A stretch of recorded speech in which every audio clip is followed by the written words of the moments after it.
The first time I saw the figure at the foot of my bed, I thought it was a dream. By the third time, I began to question reality. By the seventh, I realized it was me. Before starting the report, subscribe to the channel, activate the bell so you don't miss any videos. Write in the comments what time this video arrived for you. Now, enjoy your favorite horror session. I was never one to believe in things I couldn't touch. I was raised in a small town in the Appalachian region, in a house with a wide porch and a grandmother who was deeply religious, one of those who would bless you with a sprig of sage and sprinkle salt behind the door. My father was a truck driver and my mother a seamstress. Both had faith, but in a practical way. Prayers were said, of course, but only after locking the door securely. I grew up hearing tales of apparitions, of people who saw strange things by the roadside or received warnings in dreams. And like any child, I was scared, but also had that naive fascination with the unknown. The difference is that, when I grew up, I thought I'd left that fear behind. I moved to Pittsburgh after a difficult breakup. I was living alone in a rented townhouse, too spacious for someone like me. But the price was irresistible. I needed silence to work, so it made sense. The first few weeks were peaceful. I arranged the rooms to my liking, hung up old paintings I'd inherited from my mother. One of them even seemed to follow me with its eyes, but I thought it was just my imagination. Everything seemed normal, until the first time. I woke up with a start, as if someone had whispered my name. The house was silent, but when I looked at the foot of the bed, I saw something. A figure, a man standing, shoulders slumped, thin, almost skeletal, with pale skin and deep-set eyes. So deep they looked like two dark holes in his face. The strangest part? There was something familiar about his appearance, as if it were me after years of suffering.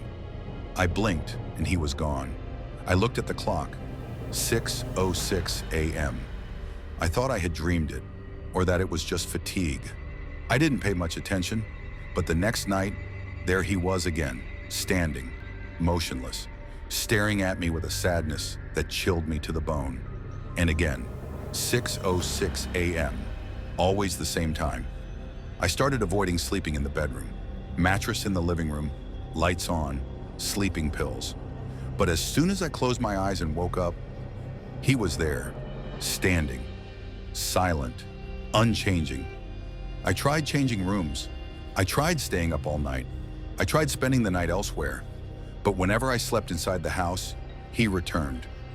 That's when the small details began to change. One morning, I searched desperately for my keys. After hours, I found them inside the microwave. The problem? I knew I hadn't put them there, but at the same time, a part of me remembered placing them there. Another time, I dreamed of a glass falling from the sink. I woke up startled, and moments later, I went to the kitchen, only to see the glass slide off and shatter on the floor. Just like the dream. Just like it had already happened. I began to suspect that it wasn't just a figure, it was a warning. One day, in a desperate impulse, I sought out a priest, an old man from the countryside with a calm voice and firm demeanor. I told him what was happening, expecting him to laugh, but he didn't. "This isn't a common ghost, my son," he said, placing a hand on my shoulder.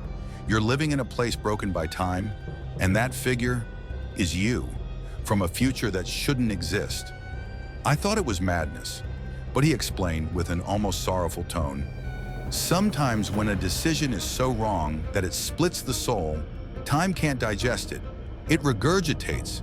It gets stuck, trying to correct the error. That figure appears because you've already made a grave mistake, or you're about to." I asked how to stop it. "By doing exactly what you've already done," he replied with a somber look. "But that's where the problem lies, isn't it?" I left there more confused than when I arrived, because if I did what I always did, I'd be consumed by what awaited me at the foot of the bed. But if I didn't, what if that was also part of the cycle? That was the first time I realized, maybe the problem isn't the figure. Maybe the problem is me. I left the priest's house with my head spinning. His words echoed inside me, "By doing exactly what you've already done." But what had I done? What was I yet to do? What could be so terrible as to break time itself? For a few days, I tried to ignore everything. I forced myself to live normally, or as close to it as possible. But his presence, the dark version of me at the foot of the bed, wouldn't let me forget. Every dawn he appeared, and every time the clock struck 6:06 a.m., he vanished, as if that time was a limit imposed by some force I couldn't comprehend. I started writing everything down, every detail of the days, dreams, misplaced objects, strange feelings. I thought maybe I was going crazy, and at least this way, I'd leave a trail of my madness. And then a new phenomenon began. On the third consecutive morning, I found my wallet on top of the refrigerator, a place I'd never leave it. I noticed something. When I picked up the wallet, I saw that inside was a photo of me, aged beside someone. It was the same figure I saw at the foot of the bed, but clearer now. Me, older, more worn. The photo seemed faded, but in the background, there was a window with bars and a detail, a dried blood stain in the lower right corner. I woke up trembling, except I wasn't asleep. That wasn't a dream. It was as if my future self was leaving clues, tiny things almost imperceptible, trying to remind me or perhaps warn me of something. But about what? The dreams became more vivid. I dreamed of a woman, always with her back turned, hair tied in a bun, wearing a yellow coat. In the dream, I shouted to her, "Wait, don't go in." But she went in, always went in. A rusty door opened, she disappeared inside, and then a sharp crack, and I woke up with my throat tight. It happened so many times that I started writing the entire dream in a notebook. But one night before sleeping, I decided to do something different. I left the notebook open beside the bed with a pen next to it. When I woke up, there was a new sentence written, my handwriting but shaky, uneven. "You failed again. She went in. She always will." That's when I realized the woman in the dream wasn't just anyone. She was my sister, Anna, dead for 5 years under tragic circumstances. It was said she committed suicide, jumping from a building on a stormy night. But there were always doubts and guilt that was mine. I returned to the priest. He received me with his head down, as if he already knew. "So you've seen, huh?" "I have, but I don't understand. Did she die because of me?" He took a deep breath, led me to an old cabinet, and took out a worn book. He flipped to a page marked with a strand of hair between the pages. A passage in Latin described a concept he translated into simple words. Some places and people become echoing. They break and repeat, not all the time, only when a trauma is big enough not to fit in time. And do you know the role of the figure? I shook my head. He doesn't try to scare you. He tries to make you remember. Remember what? The choice, the crossroads, the exact moment when everything broke. I returned home determined to face it head on. If all this was a cycle, a repetition, I needed to reach the breaking point and understand what really happened with Anna. I rummaged through boxes, old notes, and found a letter. I didn't recognize it at first, but the handwriting was hers. The letter spoke of fear. Fear of telling me something, of confessing. It spoke of a man, of a secret that, according to her, could destroy our family. And then a sentence froze me. If I disappear, don't say it was an accident. Don't lie to yourself. That's when I remembered the fight. The argument we had a week before she died. I yelled at her, said she was overreacting, that it was all in her head, that she needed to stop with the drama. She left crying and never came back. And I never went after her. That night I slept in the bedroom. I waited for him to appear, and he did. But something was different. His eyes weren't just deep, they were sad, a sadness that hurt just to look at. I got out of bed, faced him directly. I didn't move, just looked into his eyes, and he looked back. "You're me," I whispered. He nodded slowly. "How many times have we tried?" Nothing, just silence. "What do I need to do?" Then he extended his hand. In it, a note, the same handwriting as the letter. Anna's. I read, "The door doesn't need to be opened, but you need to stop trying to prevent it. Just accept." I understood. The figure was me trying to prevent the inevitable. Every attempt to save Anna, to stop the mistake, created the cycle. I had already mentally returned to that moment thousands of times, in dreams, echoes, repetitions, but I never accepted it. That dawn at 6:05 a.m., I got up, went to the window, looked at the sky, and said, "Anna, forgive me." At 6:06 a.m., the figure disappeared and never came back. Since then, I've never had the dreams again. Things never moved out of place. The house became silent. But sometimes when the clock strikes 6:06 a.m., I wake up without knowing why, and I find myself looking at the foot of the bed, afraid of seeing myself standing there, afraid that one day I might want to come back again. Are you enjoying the video? Leave your comment. Your support is very important to the channel. Now let's move on to the next report. The first time I saw the flowers on my wife's grave, she was still having coffee in the kitchen. I don't consider myself a superstitious man. My father always said that God takes care of the living and that the dead deserve only respect, not fear. I grew up hearing these things on the porch of my grandparents' house, between one sip of coffee and another, while the sun set behind the mountains of West Virginia. There, death wasn't an end. It was just another custom, like praying before bed or leaving the light on when it rained heavily. My wife, Olivia, shared these beliefs with me, so much so that after we celebrated 30 years of marriage, we went together to the small-town cemetery where we planned to grow old.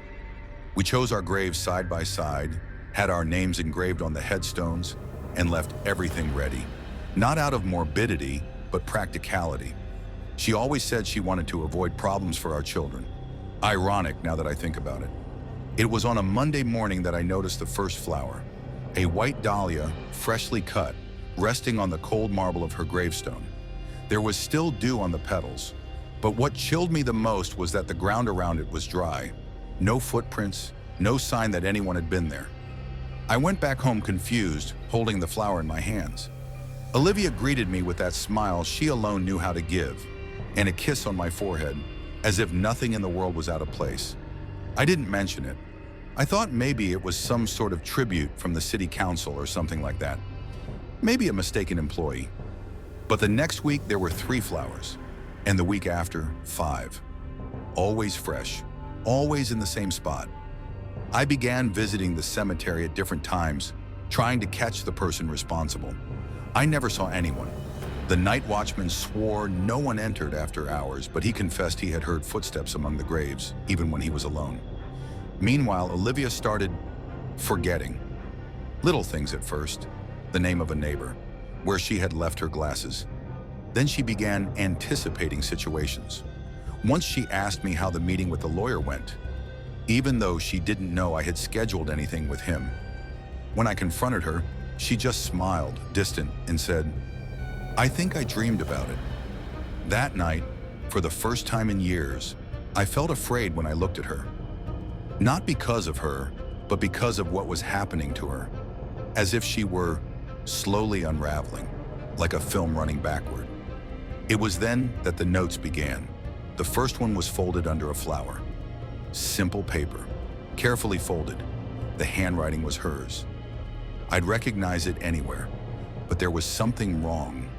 The handwriting was shaky, fragile, like someone in a terminal state. The note said, "You will still say that the rain reminds you of our honeymoon." But I've already heard that, love. We had never talked about that.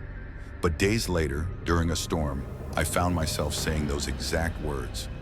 When I realized what I had said, my hands started to tremble. Olivia looked at me, and I saw in her eyes a glint of fear. Not fear of me, fear of recognition, as if something inside her was also hearing that phrase for the second time. I started keeping a record of everything. The days, the flowers, the notes, every word. I tried talking to her about it, but every time I brought it up, something in her withdrew, as if we were speaking of a secret she couldn't fully remember. The following week, the note said, "Don't fight it. With each detour, you get to the same point faster." I tried. Now it's your turn. That's when the biggest mystery formed in my mind. What if what was haunting us wasn't a ghost from the past, but from the future? What if Olivia had already died? And what if what I was seeing, the flowers, the notes, her lapses, were remnants of a time that hadn't happened yet? It wasn't death coming to take her.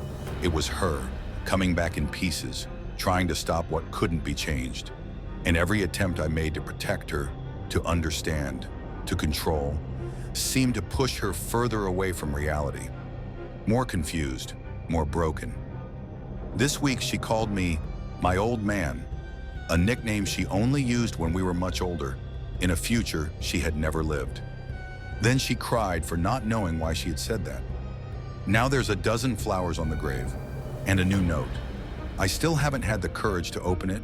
I've never been one to put things off. My father used to say that putting things off is the slowest way to die inside. So that same afternoon, after hours with the note closed in my hands, I took a deep breath and opened it. It was shorter than the others.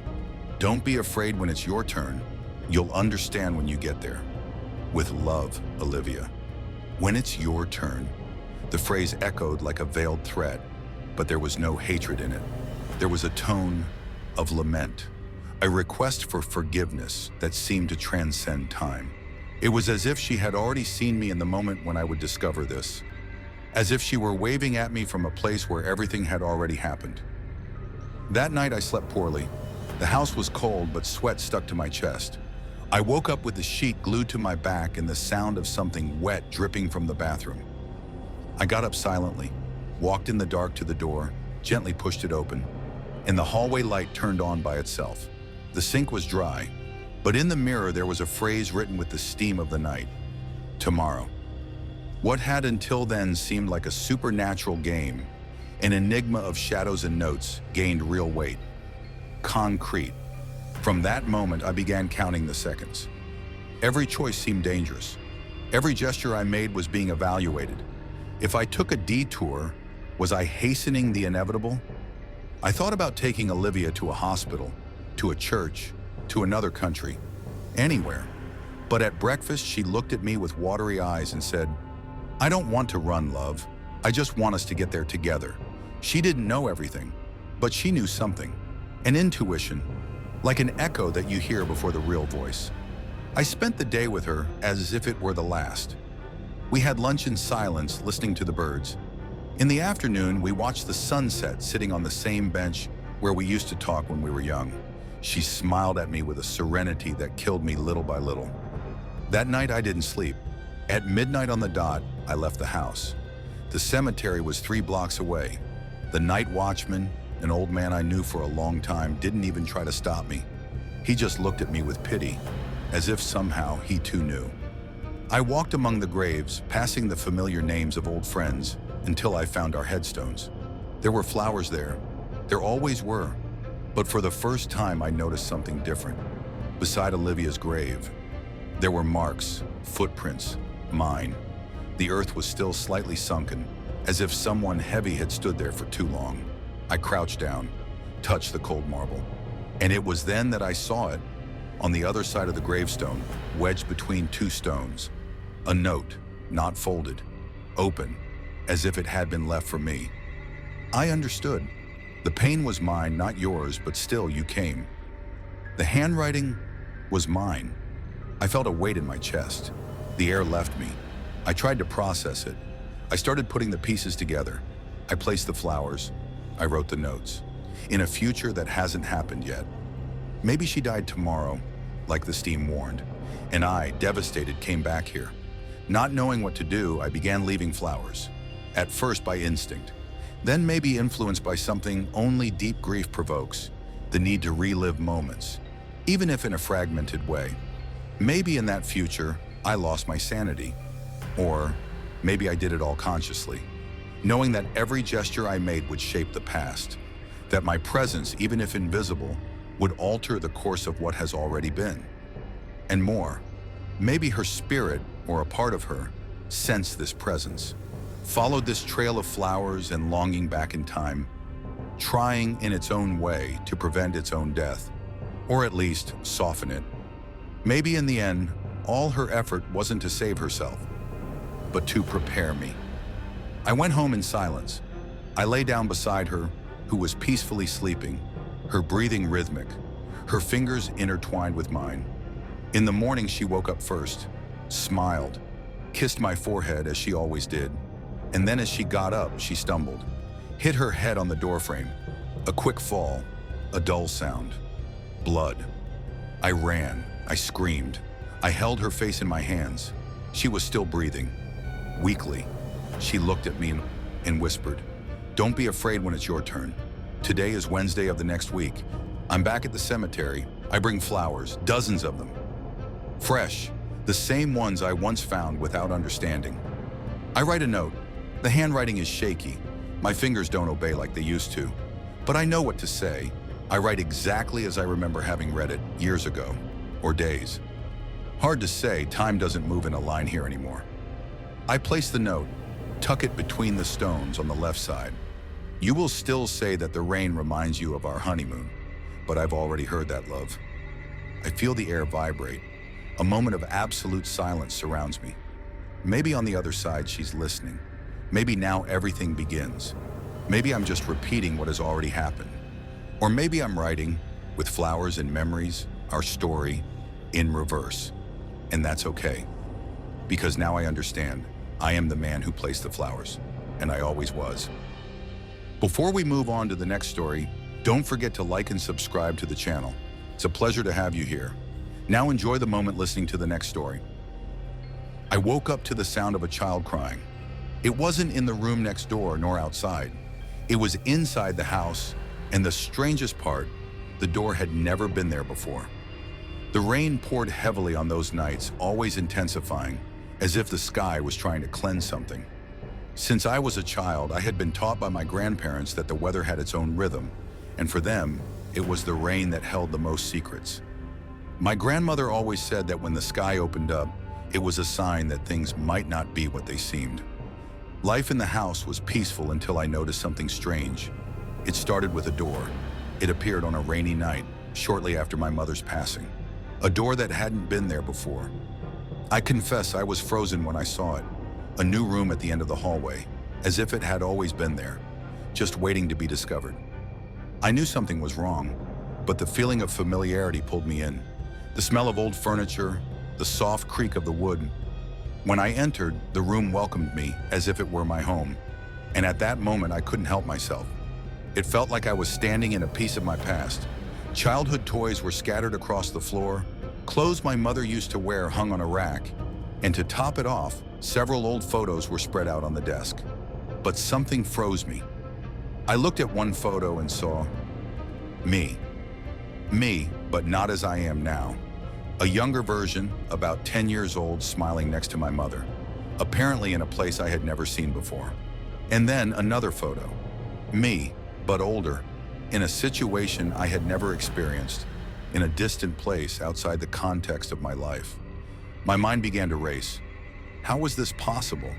The crying grew louder. Something was wrong here. Something that couldn't be explained. I knew I had to leave, and yet my curiosity kept me there.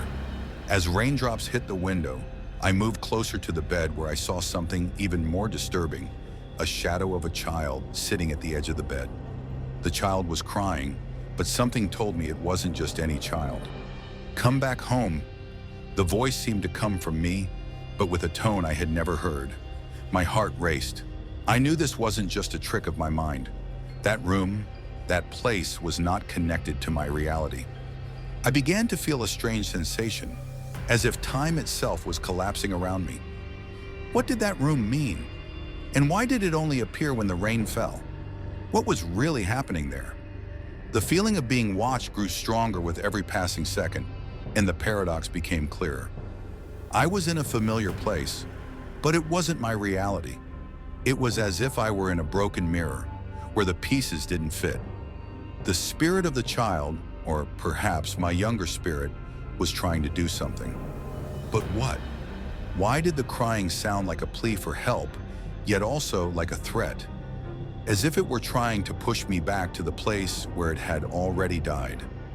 I needed to understand more, but I didn't know how to leave that room, where time seemed to be stuck, as if the rain was the only link between that world and mine. I had entered that room out of pure curiosity, but now I felt like I was trapped in something much bigger than I had imagined. I needed answers, but the only thing I knew was that room, that space, only appeared when the sky opened up, and I still had no idea how to escape without losing something important. The question I was trying to avoid answered everything. How do you escape a room that only exists on rainy nights? That child, or whatever I saw as a child, was there, watching me, waiting for something. Every time the wind hit the window, the crying grew louder, more desperate. Something inside me knew this wasn't normal. It wasn't a hallucination, but something far more disturbing. I didn't know how, but that room, that space between the rains, was trying to show me something. Something that had been buried, forgotten, or perhaps never existed. I left the room with my heart pounding, but as I turned the hallway corner, I saw the door closing behind me, as if pulled by an invisible force. Panic flooded me. It was as if everything was out of place, as if I were being forced to relive something I didn't understand. The door, the child, the photos, everything seemed part of an intermittent nightmare, a web of alternate realities intertwining, with me in the middle, trying to figure out where I truly belonged. I went back to my room, the smell of old wood still haunting me. I knew I had to understand what was happening, but the feeling of being out of control of everything around me was unbearable. Sitting on the edge of my bed, I began to remember something. Something my grandmother used to say: the doors of the house are like portals of time. They open when the sky says it's time to return to the past. But what did she mean by that? She spoke as if she knew something I didn't, as if she had experienced what I was living through now. And perhaps I was beginning to understand the meaning of those words. But how could she know? How could she have lived through what was happening to me? The rain continued outside, tapping insistently on the window, and I couldn't stop thinking about what I had seen. The child, that spirit that seemed to be part of me, was trying to push me into that room, into a place where something had gone wrong, where my life should have taken a different path. But what was that different path? What happened in my childhood that I was being forced to revisit now? And the most terrifying question? What would happen if I really went back into that room? Would the child's spirit take me to that reality where I had died, still young? The answers didn't come, and the agony of not understanding only grew. I went to the living room and sat, trying to push the thoughts away. That's when I saw on the coffee table an old photo. I almost didn't recognize the place, but there it was. A photo of me as a child smiling next to my mother. What made me break into a cold sweat wasn't the photo, but the fact that it wasn't anywhere else in the house. I had never seen it before. How did it get there? Who else had access to my house? Who was watching me? The house seemed to be trying to tell me something, but I was lost, unsure whether I was being manipulated by something beyond my understanding, or if I was losing control of my own mind. I needed to go back to the room, and I knew I had to do it before it was too late. But the idea of facing the child, or whatever it was, made me nauseous. I knew that if I went back, I would be closer to the answer. But how far was I willing to go to uncover the truth? I stood up and walked down the hallway again. The door was there, as always, but now it seemed more threatening, like an open mouth ready to swallow me. I hesitated. But then I heard the crying once more. It wasn't just the sound of a child. It was something deeper, more painful. It was a familiar voice, but distorted, as if it were my own voice. And at the same time, it wasn't. "Come back home," the voice repeated, now more desperate, more distorted. But what did that mean? What did "come back home" mean? Where was I being called to? With no other choice, I pushed the door. It opened easily and the room was there again. But now something had changed. The toys were out of place. My mother's clothes were on the floor. The photos seemed dirtier, older. In the middle of the room, the figure of the child was standing, staring at me with an empty expression, but full of something I can't describe. There was pain there, something that shouldn't have been happening. As if that spirit was trying to convince me of something, that my life had been taken from me in a cruel and unjust way, and that I was being forced to face what should never have happened. "Why are you here?" I asked, my voice faltering. "What do you want from me?" The child didn't answer, but began to walk slowly toward me. I could see its face, and it was me, but younger. Me at 10 years old, like in the photo. It looked at me with empty eyes and finally whispered, "Come back home. You shouldn't be here." Then, like an explosion, everything clicked. I realized I wasn't just seeing a younger version of myself. I was seeing an alternate reality, a timeline where I hadn't survived, where my life had been interrupted at that moment. That child was me, trying to stop me from living, trying to pull my soul into that reality where I didn't belong. I had been in that room for too long, and something inside me knew I had to escape. But there was a price. If I left, I would have to leave behind a part of myself, a part that apparently never had a chance to exist. And that part, that child, wanted me to replace it. But I couldn't. I had lived, grown, become who I am. I couldn't be torn from that world without losing something fundamental. The room began to shake, and the child disappeared. But the crying persisted. I closed my eyes and took a deep breath, trying to understand what was happening. And then, when I opened my eyes, I realized there was no longer a door. There was no longer a room. I had escaped. But what I didn't know was that the question that had haunted me since the beginning still echoed in my mind. Did I truly escape? Or had I simply left behind the reality I knew, just like the child had? Perhaps I would never know the answer. Perhaps that door would never appear again. Or maybe every time it rained, it would come back to remind me that somewhere there was a version of me that should never have died. Let's move on to the next report. But first, subscribe to the channel and activate the notification bell so you don't miss any videos. I didn't know that my life would change the moment I inherited my grandfather's watch, but there was something about it, something that wasn't there when he told me its story before he passed. The watch wasn't just an object, it was a key that unlocked something inside me that I never knew existed. When my grandfather gave me the watch, he seemed so calm, almost as if he was saying goodbye, but in a subtle, almost imperceptible way. I watched him for days before hanging it on the wall of my new apartment in Denver.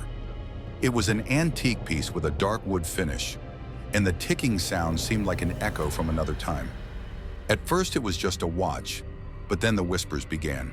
At 3:33 a.m. every day I would wake up without knowing why until I heard the first whisper. Disjointed phrases, something like, "Watch the road tomorrow," or "Don't talk to her today." At first I thought it was just a coincidence or some weird dream. But as the days passed, the messages became clearer. I started to realize that by following these warnings, bad things were being avoided. An accident on the road I usually took, a fight with a friend that was about to happen. Everything seemed perfectly calculated. I didn't tell anyone, of course. Who would believe that a watch was telling me what to do, especially when I didn't know where the warnings were coming from? But the more I obeyed, the more I avoided disasters. Deep down, it felt like absurd luck. But what kept me going was the fear of ignoring a warning and something terrible happening. Then over time, the whispers began to change. They became more demanding. First, the watch asked me to avoid a meeting that, at first, seemed important. Then it told me to move to another city, which seemed crazy, but I did it anyway. And then, the strangest thing of all, it made me distance myself from people I loved, isolating me from everyone who made me feel like I was a normal person. I found myself questioning, with each step, how far I would go to keep following these whispers. What would happen if I didn't follow them? Or if I didn't listen anymore? I no longer knew if I was saving my life or losing my freedom. And then one night, the watch told me, "Now, go back to the beginning and tell me everything." That was when doubt began to consume me. What did go back to the beginning mean? Was I trapped in some kind of cycle? And most importantly, who was really talking to me? These thoughts consumed me as the days passed. But there was something else, something even more disturbing. I began to realize that it wasn't just the watch speaking to me. I was hearing myself. Something inside me, something older, deeper. And so everything started to unravel. I needed to understand. How did I get here? What exactly was happening? What would I have to do to break this cycle? The watch were no longer seemed like a mere object. It was the key to something much greater. Something I still didn't understand. And deep down, I knew the final message was coming. Now, all I needed was to understand what was really happening. I knew the watch had led me to this point, but the most disturbing thing wasn't what it had made me do, but what I was starting to understand. I had always been in control. There was no external voice, no future or timeline dictating my steps. It was me all along, whispering to myself, guiding me to where I was destined to go. And I, who had believed I was a victim of a cursed object, was the very cause of it all. The go back to the beginning and tell me everything wasn't a simple request. I knew it wasn't just a command to physically return to a place or event. It was something bigger, something that involved the very essence of who I was. And deep down, there was a growing sense that I had already lived through all of this before. The watch didn't reveal the future to me. It revealed what I had already done. And then the memories started flooding back like a surge of images and feelings. When I was a child, my grandmother used to tell me stories about how time wasn't linear, how everything was already written, how every step we take was predestined to happen, and how we couldn't escape what was already laid out. She believed that certain things, certain objects, had the power to alter the course of destiny, but always at a price. She spoke of cursed objects, of watches that, like the one I had inherited, possessed a power beyond human comprehension. I always laughed at these stories when I was young, thinking it was all superstition, the ramblings of someone who had lived too long. But now something was starting to click. I remembered an old story my grandfather used to tell about the watch. He always said the object was a legacy, but never explained where it came from or what it really represented. He talked about the cycle of time, but with a faraway look, as if he knew something I didn't. Something that, in some way, he had also tried to understand, but never could. My grandfather always said the watch wasn't just a watch, but something much older, something that existed outside of time. Now, seeing the truth unfold before me, I realized that the things he had told me made much more sense than I had ever imagined. He had always been afraid to pass the watch on, but the reality was that he knew the only way for someone to understand its nature was to experience it fully. And I was living it, but not in the way I had imagined. The watch, with its constant ticking, began to speed up, and the whispers, which had once been mere warnings, were now demands. You need to do this. The time is coming. With each passing moment, the phrases became more assertive, more desperate. They weren't telling me to avoid something, but to do something. Go back. Tell everything. You have to go back and say what happened. You need to free me. I didn't understand. Free what? The watch was asking me to do the impossible, to return to the beginning of it all, to tell everything. That's when everything was revealed with brutal clarity. The watch wasn't just showing me an alternate future, it was showing me my truth. I wasn't a victim of predestination, as I had thought. I was the creator of the cycle. The watch was doing what I had always done, guiding me to where I already knew I would go. I had always known but refused to see. Every step, every action, every warning I followed was like a reflection of myself, trying to convince me that I wasn't in control, when in reality, I always had been. Now go back to the beginning and tell me everything. This phrase wasn't a request to save the future. It was a request to restore the past, to make me remember how it all began. I had never been outside of the cycle. I am the cycle. The answer was simple and terrifying. The watch wasn't a cursed object. It was a prison, and I have always been its warden and prisoner. With every warning I followed, with every change I made, I was just creating another timeline where I would eventually reach the point where the watch would demand something more. Always.